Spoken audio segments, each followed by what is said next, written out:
সকলকে জয় যিশু। আমি ঈশ্বরের এক দাস, পাস্টার মিঠুন হাজরা, পরমেশ্বরের এক দাস, পরমেশ্বরের এক পালক। আপনাদের সামনে আমি কিছু বচন এনেছি এবং ঈশ্বরের অনুসারে টপিক এনেছি। কিছুদিন ধরে আমার ফোনে মেসেজ আসছে এবং অনেক বিলিভাররা ফোন করছে এবং মেসেজ দিচ্ছে যে পাস্টারজি, আমরা বিশ্বাসী কি অবিশ্বাসী আমরা কিভাবে বুঝতে পারবো? আজ অনেকজন বলে, অনেক পাস্টার বলে আপনি বিশ্বাসী, কিন্তু আপনার মধ্যে অবিশ্বাস কেন আছে? আজ এই প্রশ্নের উত্তরের জন্য আপনাদের কাছে নিয়ে আসবো যে আপনি কিভাবে বুঝতে পারবেন যে আমি বিশ্বাসী না অবিশ্বাসী। আজকে অনেকজন মণ্ডলীতে আসে, সকলের মধ্যে বিশ্বাস আছে, বাট তার মধ্যে বিশ্বাসী অবিশ্বাসীর চিহ্ন আমি কতগুলো বলবো। আর সেই চিহ্ন যদি থাকে আপনি জানতে পারবেন আপনি ঈশ্বরের প্রতি বিশ্বাস আছে। আর যাদের মধ্যে চিহ্নই নেই তারা জানবেন তারা অবিশ্বাসী। আমরা প্রথম দেখব বিশ্বাসীদের চিহ্ন। বিশ্বাসী লোকের চিহ্ন এটাই যে ঈশ্বরের ব্যবস্থা বন্ধ না করা। যে কোনো জায়গায় আপনি অনলাইন করছেন, আপনি ইউটিউবেতে দেখছেন, কোনো চ্যানেলে কোনো লাইভ দেখছেন ঘরে বসে বসে, হতে পারে আপনি মণ্ডলীতে যাচ্ছেন, হতে পারে আপনি চার্চে যাচ্ছেন, যদি আপনি ব্যবস্থা বন্ধ না করেন সেই জায়গায় যেতে থাকেন তাহলে জানবেন এটা বিশ্বাসীদের চিহ্ন। হালেলুয়া। সেকেন্ড, প্রভুর প্রতি ভরসা রাখা এবং অপেক্ষা করা।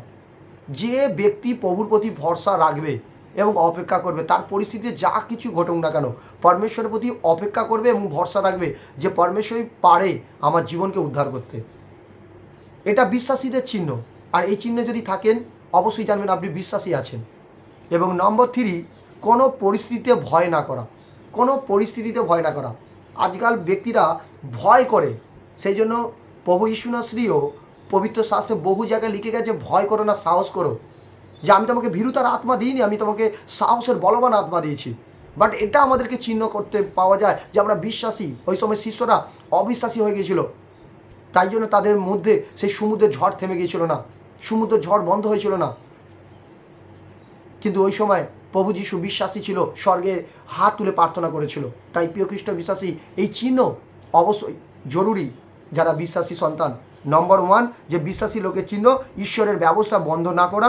দ্বিতীয়, প্রভুর প্রতি ভরসা রাখা এবং অপেক্ষা করা। তৃতীয়, কোনো পরিস্থিতিতে ভয় না করা। আর অবিশ্বাসীদের বিলকুল তার উল্টো। অবিশ্বাসীদের যে ঈশ্বরের ব্যবস্থায় না আসা, যারা ঈশ্বরের ব্যবস্থা আসেনি তারা জানবেন অবিশ্বাসী। তাই তারা বিশ্বাস করে আসছে না, তার মানে অবিশ্বাসী।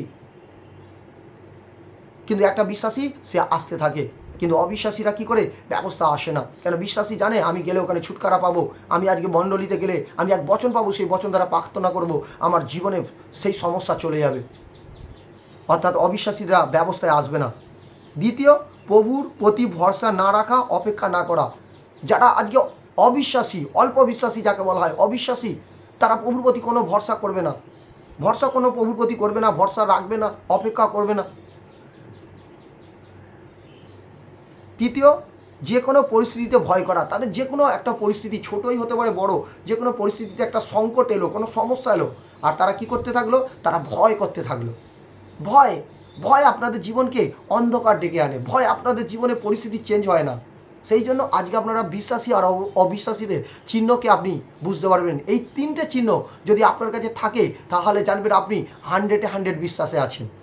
আর এই বিশ্বাসে আপনি পুরস্কার পেতে চলেছেন, এই বিশ্বাসে আপনি স্বর্গ থেকে উত্তরকে পেতে চলেছেন, এই বিশ্বাসে আপনার জীবন পরিবর্তন হতে চলেছে, এই বিশ্বাসে আপনার জীবনে বহু কিছু আপনি পেতে চলেছেন। হালেলুয়া। তাই এই বচনকে আপনি ফলো করুন আর বচন দ্বারা আপনি চলতে থাকুন। প্রত্যেকে বচনে আশিসকে দেখতে পাবেন। আর আপনি যদি চান আপনি সাবস্ক্রাইব করতে পারুন আর লাইক শেয়ার করতে পারুন এবং মানুষের কাছে এই বচন ছড়িয়ে দিতে পারুন। হালেলুয়া। সকলকে জয় মসিহ।